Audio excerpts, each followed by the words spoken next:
Welcome to সৃষ্টি শিক্ষালয়। 26,000 চাকরি বাতিল মামলার ফাইনাল রায় ঘোষণা খুব শীঘ্রই। কতজনের চাকরি বাতিল করতে চলেছে সুপ্রিম কোর্ট, বঞ্চিতদের কপাল খুলতে চলেছে কিনা শুনুন আজকের এই বিশেষ প্রতিবেদনে। পিটিশনারদের পক্ষ থেকে কি জানানো হচ্ছে তার জন্য ভিডিওটি প্রথম থেকে শেষ পর্যন্ত দেখতে থাকুন। কথা উঠছে, অনেকে অনেক রকম ভাবে বলছে, সেটা আমরাও শুনছি যে জাজমেন্টের দিন নির্ধারিত হয়ে গেছে।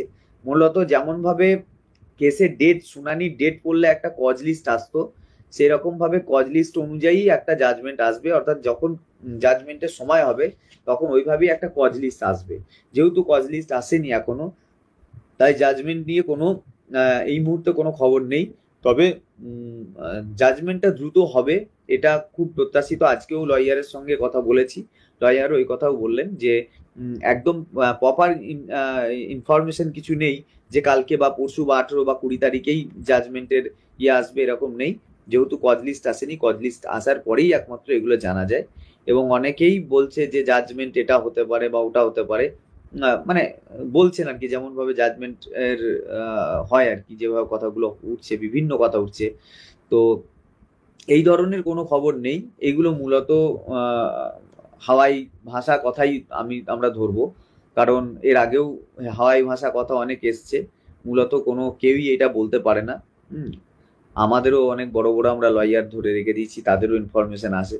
ফলে এগুলো কেউই বলতে পারে না, যারা বলছে তারাই হয়তো একটু মানে নিজেদের আত্মসন্তুষ্টির জন্য বলছে হয়তো। তো এগুলো সব টোটালি ভুল কথা। কবে আসবে বা জাজমেন্ট এইটাই হয়ে গেছে, এরকম খবর শুনছি জাজমেন্ট কি হয়ে গেছে, তো এগুলোর কোনো ভিত্তি নেই। যাই হোক, যেটা আবার একবার বলে দিচ্ছি, রিপিট 1 মিনিটের মধ্যে, টেট সার্টিফিকেট চাওয়া, এই চাওয়ার ক্ষেত্রে মধ্যশিক্ষা পর্ষদের কোনো ইনস্ট্রাকশন নেই। চেয়ারম্যান স্যারও বলেছেন 2016 এসএলএসটির সাথে টেটের কোনো সম্পর্ক ছিল না, সুতরাং তোমাদের কোনো অসুবিধা নেই এবং এই ব্যাপারে তোমাদের ভাবারও দরকার নেই, এটাই আমাকে বলেছেন। সুতরাং আপনাদের ওই কথা বলছি যে 2016 এসএলএসটির মধ্যে থাকা শিক্ষক শিক্ষিকাদের টেট পাস নিয়ে মাথা ঘামানোর দরকার নেই। বা যদি অন্য সালে কেউ টেট পাস করে থাকে এবং সে যদি মনে করে আমি টেট পাস বলে আমি নিজেকে দেখাবো বা বলবো, সেটা একান্তই তার ব্যক্তিগত ব্যাপার। কিন্তু 16 এসএলএসটি হিসাবে আমি টেট পাস আছি, বা এই ব্যাপারটা আমি বলে দিয়েছি আমার টিআইসিকে যে আমার টেট পাস আমার 16 এসএলএসটি টেট পাস ছিল না, সুতরাং আমার সাথে টেটের কোনো সম্পর্ক নেই, এটা বলে দিয়েছি। আপনারাও যদি মনে করেন এটাই বলবেন, তো এটাই বলতে পারেন। হ্যাঁ, তো সুতরাং চাইছে আমার কাছে আছে, অন্য সালের আমি দেব কিনা এই নিয়ে আতঙ্কিত বা এই নিয়ে মানে সিদ্ধান্ত গ্রহণজনিত সংকটের মধ্যে আসার আপনাদের দরকার নেই, বা এটা নিয়ে দোলাচলতারও কোনো জায়গা নেই।